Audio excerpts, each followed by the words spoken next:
Good afternoon and welcome to your science review with Mr. Blaze.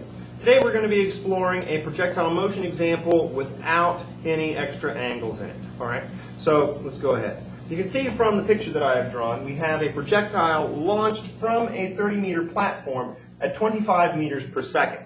I want to find out what the time is that the object is in the air, how fast it's going in the y direction when it hits the ground, and how far it travels away from the platform. Now, when we do a projectile motion example, it's useful to think of it in two ways.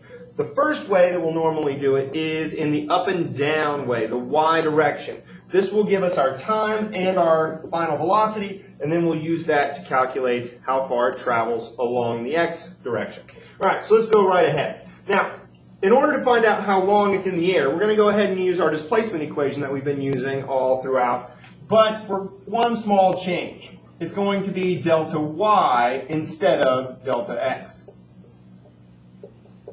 All right, this is our displacement equation. Now, when an object is fired horizontally from a platform, it's useful to think of it as an object that has been dropped from that platform. And therefore, our initial velocity in the y direction is 0. So that part of the equation drops away. Now, employing step 3 and 4, we're going to plug in our values and solve. So delta y is the height of the platform, or 30 meters, times 1/2. Our acceleration in this regard is the acceleration due to gravity, or 9.8 meters per second squared in the y direction, times time squared.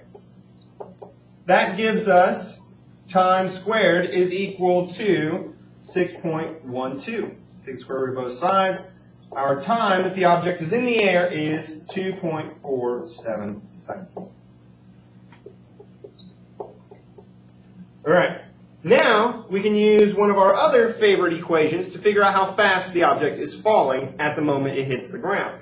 Our delta v equals acceleration multiplied by delta time equation. You'll remember that from lots of our videos. We can rewrite delta v as v2 minus v1 equals a delta t. Now again, our initial velocity in the y direction is 0, so that drops away.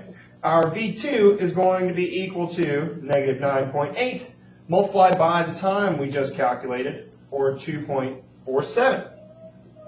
With a little bit of rounding, that gives us 24.25 meters per second.